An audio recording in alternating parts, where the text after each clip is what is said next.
और इस वक्त की अहम खबर आपको दे दें, टारगेट किलिंग कश्मीर घाटी में नहीं रुक सकती। डॉक्टर फारूक अब्दुल्ला का ये बयान सामने आया है।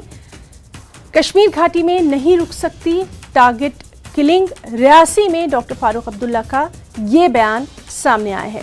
तो इस वक्त की अहम खबर, टारगेट किलिंग के ताल्लुक से डॉक्टर फारूक अब्दुल्ला ने यह बयान दिया है कि टारगेट किलिंग कश्मीर घाटी में नहीं रुक सकती।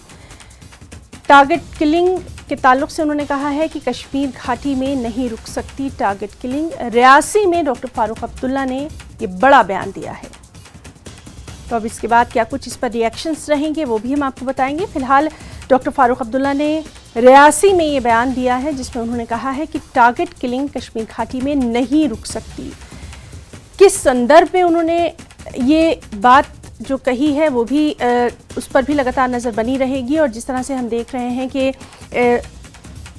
पूर्ण कृष्ण भट्ट के बाद तमाम जो लोग हैं वो उनकी जो हत्या हुई है, निर्मम हत्या, उसके बाद से लगातार उसकी निंदा कर रहे हैं। इस सब के बीच में डॉक्टर फारूक अब्दुल्ला का ये बयान कि टारगेट किलिंग कश्मीर घाटी में नहीं रुक सकती है, इस पर अब क्या कुछ रिएक्शन रहेगा उस पर भी लगातार नज़र बनी हुई है।